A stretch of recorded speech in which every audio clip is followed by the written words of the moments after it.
The NFL season is officially over, and obviously with the NFL season officially being over, a lot of rookie seasons ended a couple of days ago. We saw a lot of rookies put their stamp in the NFL, making it known that they're up next. But unfortunately, we saw the usual rookies struggle in a big way this season. But that's what I'm here for. In today's video, I'm going to be grading every single rookie taken in the first round of the 2023 NFL Draft. This video is already going to be long enough, so let's go ahead and get straight into it. If you haven't yet, and he is currently going to be playing a home game in his rookie season with the Houston Texans. Instagram, TikTok, X, whatever you want to call it, all that is down below in the description. So let's go ahead and jump right in this. First overall to the Carolina Panthers, we have Bryce Young. And remember, the Panthers traded away 2 first-round picks and I think an early second or some late-round pick in order to get Bryce Young. Bryce Young struggled mightily with the Panthers this season, but this was due to a lot of factors surrounding Bryce Young. Number one, outside of Adam Thielen, the Panthers failed to put any weapons around Bryce Young. Number two, the offensive line was absolutely abysmal. And number three, Frank Reich was an absolute terrible head coach during his time to Carolina Panthers, hence why he was one and done with the team. Now, Bryce Young did show some flashes towards the end of the season, especially in that Packers game.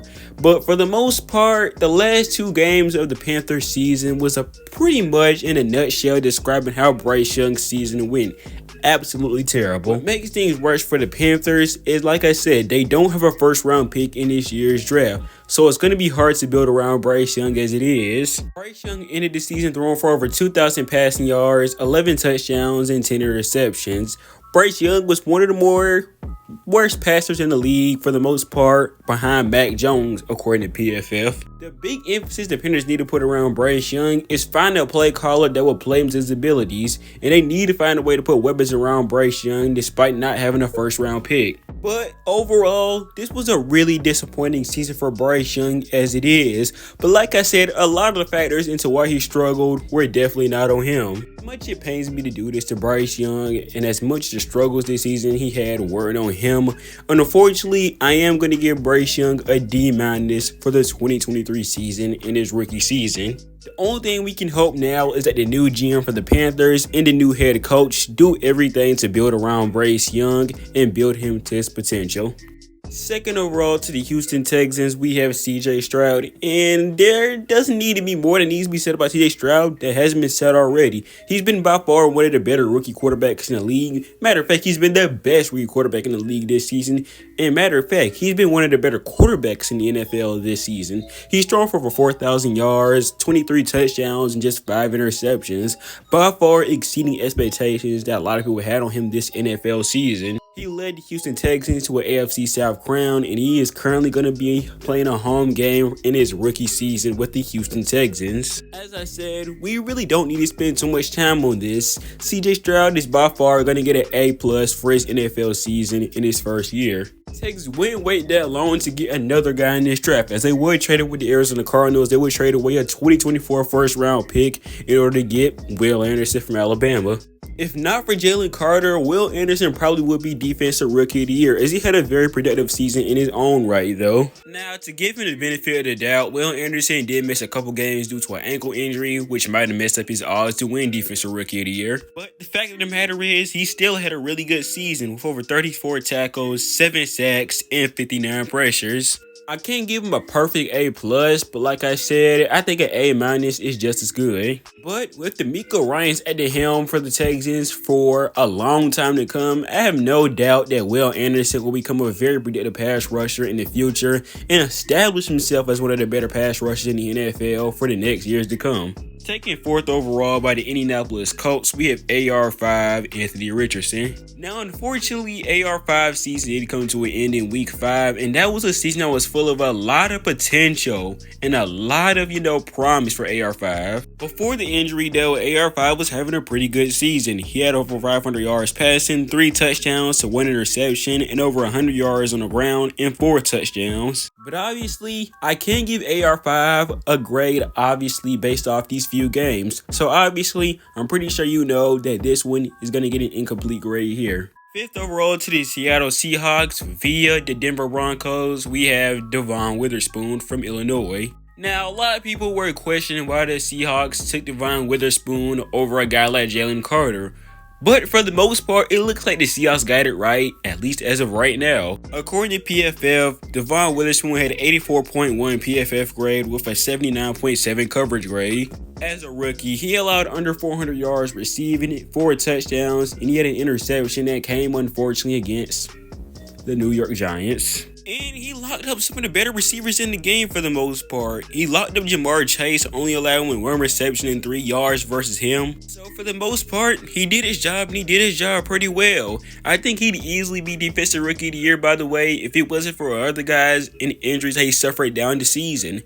Regardless though, I'm going to give this one still an A+, as he still made a huge impact for the Seahawks defense this season. Taken 6th overall by the Arizona Cardinals, we have offensive tackle Paris Johnson. Paris Johnson would somehow end the season on a positive note, having a 60.1 overall grade, a 64.2 pass blocking grade, but a 55.1 run blocking grade. But like most NFL offensive tackles, especially as a rookie, Paris Johnson wasn't without his struggles. He had 12 penalties on the season, 8 sacks allowed, 8 hits allowed, and over 42 pressures. But to end the season off on a high note, like I said, Paris Johnson only allowed 2 sacks in his last 7 games, and you wouldn't allow any more than 4 pressures in those games as well. Only game where he allowed more than 2 pressures was the game against the 49ers, which, you know, it's the 49ers pass rush. You can't really blame him here. But Paris Johnson was definitely not horrible, especially down the road. So for this one, I'm going to give him a B-. Taken 7th overall by the Raiders, we have Tyreek Wilson. Now, Tyreek Wilson was very disappointing in his first year with the Raiders. Luckily, though, they had Max Crosby to basically max out what Tyreek Wilson couldn't do. For the most part, like I said, he was very disappointing. He only had 4 sacks and 24 total pressures on the season for the Raiders. And to keep it quite simple, as a first-round pick, you expect more out of Tyreek Wilson, but the Raiders didn't get much of any of that. Wilson was supposed to be one of those guys that came in and stepped in for Chandler Jones, who didn't do anything much in his own right during his time with the Raiders, but still supposed to be basically his replacement, and he didn't really do much, but he did more than Chandler Jones, but that's not really saying a lot either. But like I said before, this is definitely disappointing for a top 10 pick, and I'm going to give Tyreek Wilson a D- for his year. 8th overall to the Atlanta Falcons, we have Bijan Robinson. A quick tip for the Atlanta Falcons: don't draft a running back if you're not going to use him the correct way as you should, especially top 10. While Bijan Robinson wasn't terrible, you expected more out of him, especially for a guy, like I said, who was picked in top 10 as a running back. On the season, though, he had over 900 yards rushing and only 4 touchdowns. In the receiving game, he was productive, though. He had over 400 yards and 4 touchdowns. But Arthur Smith and the way he used him for this season was definitely one of the reasons why Arthur Smith was probably let go from the Falcons, along with the fact that in general, he was not really a great head coach at all. Hopefully, whoever the new head coach is figures out how to use Bijan Robinson the correct way, because Arthur Smith definitely didn't know how to. But Bijan Robinson, for the most part for me, is going to get a B+ with his production. Taken 9th overall by the Philadelphia Eagles, we have Jaylen Carter. And if you've watched my video, you already know how I feel about Jaylen Carter. He is the Defensive Rookie of the Year by far. As I said in my video, the Eagles defense definitely took a step back this year, but Jaylen Carter was by far the best player on this defense, in my opinion, this year, especially on the defensive line. On the season, Jaylen Carter has 7 sacks, a forced fumble, and 49 pressures on the season. Unless something happens, he is probably going to win Defensive Rookie of the Year. And based off this, obviously, he's going to get an A+ for his year. Taken 10th overall by the Chicago Bears, we have the Tennessee offensive tackle, Darnell Wright. Just like with Paris Johnson, Darnell Wright had the same struggles any rookie offensive tackle would have. He had 11 penalties on the season, 7 sacks allowed, and over 51 pressures allowed. The vast majority of his sacks came early on in the season for the most part. So like I said before, a lot of his struggles came early on, but towards the end of the season, that's where he picked it up. And from week 11 to week 18, he only allowed 2 sacks. Braxton Jones is another guy for the Bears offensive line who showed a lot of promise this year as well at left tackle. So now the Bears have basically their two cornerstones at offensive line for the future as far as we know. And for their quarterback, whether that be Justin Fields or Caleb Williams, like I said, none of us know yet. Regardless, Darnell Wright showed a lot of potential, and for me, he's going to get a B+. 11th overall by the Tennessee Titans out of Northwestern, we have Peter Sheransky. I hope I said that name right. I'm pretty sure I did, and I'm very dumb when it comes to names like that. But Peter Sheransky has been by far one of the better rookie offensive linemen this NFL season, only having 1 penalty, 5 sacks allowed, 37 quarterback hits allowed, and only 32 pressures. So not bad specifically for a rookie. Now Peter Sheransky did suffer an injury that might have messed up his consistency that he had early on in the season, but regardless, he is definitely going to be a building block for the Texans offensive line for years to come. And for me, he's going to get a B for his pick this far this season. Taken 12th overall by the Detroit Lions, that was a bit surprising at the time, but it worked out, was running back JaMarr Gibbs out of Alabama. JaMarr Gibbs had a very productive season, and yes, the Atlanta Falcons, you should have been watching how the Lions use JaMarr Gibbs, and you should have took notes. Regardless, JaMarr Gibbs had over 900 yards rushing, 10 touchdowns, and over 5.2 yards a carry. He also had over 52 receptions for 316 yards and 1 touchdown. His 40 missed tackles were also one of the big reasons why he was so good as a runner for the Detroit Lions this season. The Detroit Lions are going to have a lot of building blocks going forward for the rest of the season, and JaMarr Gibbs is one of those building blocks for this Detroit Lions team. JaMarr Gibbs, without a doubt, is an A pick here. Taken 13th overall by the Green Bay Packers, we have edge rusher from Iowa, Luke Van Ness.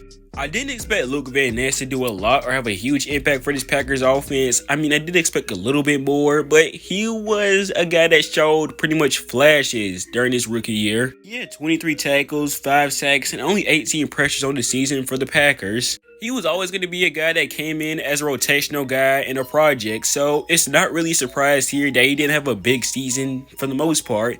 And here, I'm going to give Luke Van Ness a C grade for the season. 14th overall to the Steelers, we have Broderick Jones. Now, for the most part, Broderick Jones was a backup tackle primarily for the Steelers up until week 8. Broderick Jones played over 100 snaps at left tackle and played over 600 snaps at right tackle, proving moving forward that the Steelers are going to try to find the right position to play him in his career. He had a bit of an up and down season, but a season that showed a little bit of potential. He had 2 penalties, 4 sacks allowed, and 29 pressures allowed. As I said, a bit of an up and down season, but one that has a building block moving forward for him. Regardless, it's not going to get a very high grade for him, but I'm going to give him a C- as well. 15th overall to the New York Jets, we have Will McDonald. Will McDonald didn't have much of an impact during his time with the Jets this season, having only 184 defensive snaps this season with the team. He only registered 8 tackles, 4 sacks, and a forced fumble this season. Right now, it's safe to assume that Will McDonald definitely will have a bigger part in this Jets offense come next season, but this season, he didn't really do much of anything at all, and I'm going to give him a D-. 60th overall by the Washington Commanders, we have Emanuel Forbes, and without a doubt, Emanuel Forbes had a very rough season in his first year. To keep it simple, he was benched a couple times this season, he missed a few games with an injury, and he was constantly picked on in coverage by other teams. In the Bears game, he was absolutely torched by DJ Moore, and that caused him to even get benched in that game as well. He was allowed over 600 yards in coverage this season, 5 touchdowns, and allowed an NFL passer rating of a 121.2. Yeah, that's pretty bad, I'm pretty sure. It's safe to say that Forbes had an abysmal year, and there's really no sugarcoating it, and I'm going to give Emanuel Forbes a D- for his year. 17th overall to the Patriots, we have Christian Gonzalez, who was definitely the early candidate for Defensive Rookie of the Year, but unfortunately he suffered a shoulder injury that would end his season early. Before that though, Christian Gonzalez was definitely having a Defensive Rookie of the Year type year, allowing just under 200 yards receiving with any receiver he went up against. He had a touchdown and had a passer rating allowed of a 67.5. You have to think, what would the Patriots record be if he didn't get injured, or what would his year look like if he didn't get hurt? But he's definitely going to be the early candidate for Comeback Player of the Year when he does come back, as he showed a lot of potential in his first year in only the first couple games. And the potential he showed alone that year has to have Patriots fans wondering what Christian Gonzalez can do for their team in the future. Obviously, though, this is going to get an incomplete grade in total, though. 18th overall to the Detroit Lions, we have Jack Campbell from the University of Iowa. Originally, I wasn't really a fan of this pick, but he made a believer out of me for the most part, as Jack Campbell had a really solid season for the most part. Now, he was pretty poor in pass coverage this year, but he was really good as a run defender, though. There are some areas Jack Campbell will need to improve in, but he showed some promise for the most part this season. I don't think he was excellent like I said though, but I think he's a deserving of a B+ grade. 19th overall to the Tampa Bay Buccaneers, we have Keke Coutee. Keke Coutee was pretty good as a pass rusher for the most part during his rookie year. He had 4 sacks and a total of 34 pressures on the season. However, in the running game, he was terrible. He had a 29.8 run defense grade according to PFF. Absolutely horrendous. Was, however, awarded Defensive Rookie of the Month in November, however, during that span and during his improvement. Based off this, Keke Coutee definitely has a lot he can improve in, and he still has a long way to go before he's a finished product. But for right now, I am going to give Keke Coutee a C grade. 20th overall to the Seattle Seahawks, we have Jackson Smith-Njigba. Now, most of us knew it was going to be an upward battle for Jackson Smith-Njigba, considering he was going to have to compete with both Tyler Lockett and DK Metcalf for catches. Despite those circumstances though, I would say he had a pretty good season though. He had over 63 catches for 628 yards and 4 touchdowns, and he also caught 2 game-winning touchdowns this season as well. It's a really productive season for a guy that was, like I said, had a lot of guys in front of him for the most part. But I do think we will see a jump in productivity for Jackson Smith-Njigba in his second season. That also does depend on what the Seahawks do with guys like Tyler Lockett and DK Metcalf. I do think there's a good chance they could trade away Tyler Lockett, but that depends. Regardless though, definitely a solid season for Jackson Smith-Njigba, and I'm going to give him a B+ for his season. 21st overall, taken by the Chargers, we have Quinton Johnson.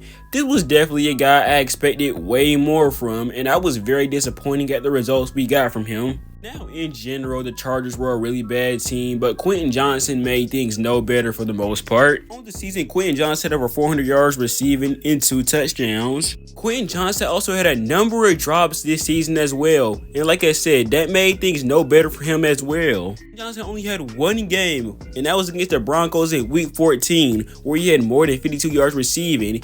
Other than that, he didn't do much of anything outside those 2 touchdowns. Quinton Johnson, for me, is going to get a D- for his season. Taken 22nd overall by the Baltimore Ravens, we have Zay Flowers. Zay Flowers had to take a big step up this season, especially with the injury to Mark Andrews, and for the most part, he stepped up in a big way. Zay Flowers finished his rookie campaign with over 800 yards receiving and 5 touchdowns with 77 receptions. There's a good chance Lamar Jackson will win MVP this season, and it's no doubt that Zay Flowers' production will be a big reason why he wins MVP if he does. For me, Zay Flowers is going to get an A+ for this season. 23rd overall by the Minnesota Vikings, we have Jordan Addison. Addison had to step up in a big way after Justin Jefferson got hurt, and for the most part, he was still producing even when they had Justin Jefferson in the lineup. This season, however, Justin Jefferson had over 70 receptions for 900 yards and 10 touchdowns. Despite the fact Kirk Cousins went out with an injury, Jordan Addison managed to still put up some big numbers with the team, and with that, he is also going to get an A grade for his season as well. Taken 24th overall by the New York Giants, we have Deontay Banks. Deontay Banks showed a lot of potential this season as a rookie, but he also went through his usual struggles this season as a rookie should. He did allow over 600 yards receiving this season for the Giants. However, he did do some pretty good things this season as well. Banks allowed a 55% completion percentage, and he also allowed a 79.6 passer rating when targeted. Along with that, he had 64 tackles, 11 pass breakups, and 2 interceptions on the season as well. Scheme is definitely going to be a big reason why Deontay Banks could have a big year next year, but like I said before, he definitely showed that he's an NFL quality corner early on. But like I said, the struggles were there, and for me, he's going to get a B+ for his season. In 20th overall by the Buffalo Bills, we have Dalton Kincaid. Now, to me, this was a bit of a weird pick because the Bills still had Dawson Knox, but I guess it kind of makes sense now. I guess I'm not too sure still. Dawson Knox on the season had 73 receptions for over 600 yards and 2 touchdowns. The 2 touchdowns might not be something to write home about, but Dawson Knox still showed up in a big way in the passing game for the Buffalo Bills. If he is indeed Dawson Knox's replacement, I definitely think he's going to be a pretty good one, and he had a solid season considering he was a tight end too for the Buffalo Bills. And for me personally, Kincaid is going to get a B grade for me. Taking 26th overall by the Dallas Cowboys, we have Mazy Smith. Mazy Smith was considered to be one of the better interior defensive linemen in the draft. Unfortunately, he didn't really play to that, name, I would say. Mazy Smith definitely needs to improve more as a run defender, but as a pass rusher, he was pretty good though. He had 1 sack and 8 total pressures on the season, and considering he was a bit of a rotational guy, that's not too bad. As I said before, Mazy Smith did not have a lot of production because he didn't play a lot on the Cowboys defensive line this season. So like I said, depending on how the Cowboys use him next season, he is definitely going to take a step up. But so far, I am going to give Mazy Smith a D for his season. Taking 27th overall by the Jacksonville Jaguars, you have offensive tackle Anton Harrison. Now, as a whole, this offensive tackle class wasn't too bad, and Anton Harrison was another guy that proved just that. In his season, he had 7 penalties allowed, 5 sacks allowed, and he had 27 pressures allowed in his season. But just like a lot of guys on this list, Anton Harrison's best parts of his season came pretty much down the road. But we will probably see way better improvement from Anton Harrison come next season. But he definitely showed a lot of flashes of how good he can be this season. And for this point, I'm going to give him a B-. 28th overall to the Cincinnati Bengals, we had defensive end Myles Murphy. Like a lot of guys on this list, Myles Murphy was not able to show the potential he had this season as he only played limited snaps for the Bengals this season. Played in the pass rush room with guys like Trey Hendrickson and Sam Hubbard. Stuff like this is unsurprisingly going to happen. In those limited snaps, Trey Hendrickson did pretty good, having 3 sacks and a total of 15 pressures. Pretty good as a pass rusher, like I said, but run defending is definitely something he will need to improve on. But I do think he showed a lot of promise this season, and I think a C grade is pretty good for Myles Murphy. Taking 29th overall by the New Orleans Saints, you have defensive tackle Bryan Bresee from the University of Clemson. Bryan Bresee was another guy that showed flashes, but overall still has some things he needs to work on as a whole. He was pretty good as a pass rusher, but in the run game, like a lot of these guys, he struggled. A total of 24 tackles on this season and 5 sacks, and also 31 pressures. And it's good to point out that Bryan Bresee was not a starter, but he still showed a lot of potential. And based off this, I'm going to give him a B+. In 30th overall by the Philadelphia Eagles, we have Nolan Smith. Even though Nolan Smith was a first-round pick this season, in the end, he still had multiple veterans in front of him that was going to get more playing time. And unfortunately, due to that, his production definitely wasn't that good. Until his game against the Giants where mostly backups played, he didn't play any more than 21 pressures up until that point. And during that time span, he only registered 9 tackles and only 1 sack. Smith was viewed as a guy who had a lot of potential early on, and I have no doubt that once these veteran guys are out of the picture, Nolan Smith's production will go up in a big way. But Nolan Smith's grade is going to be because how he played. It's going to be because he didn't get a lot of playing time. Simple as that. And the grade I gave him was a D. The last guy taken in the first round of the 2023 NFL draft would be Felix. I'm not even going to pronounce the rest of his name. I'm going to try. Felix Uzama. That's all I'm going to say. To the Chargers game in Week 18, Felix Smith didn't play any more than 25 snaps. This season, he totaled over 1 sack, 9 tackles, and 11 total pressures. Felix Smith didn't have a lot of playing time, and he didn't have a lot of production, and some of this is really no surprise. For his season, Felix is also going to get a D grade. But we have reached the end of this video, and if you haven't yet, make sure you subscribe to my channel and tap the bell icon for future football and sports content. Also, if you haven't yet, go ahead and follow me on all my social medias down below in the description. I have TikTok, I have Instagram, I have X, Twitter, whatever you want to call it. It really doesn't matter. I have all that down below in the description. And make sure if you haven't yet, go ahead and follow me. My links will be down below in the description. And I will see you guys in the next video. Peace out.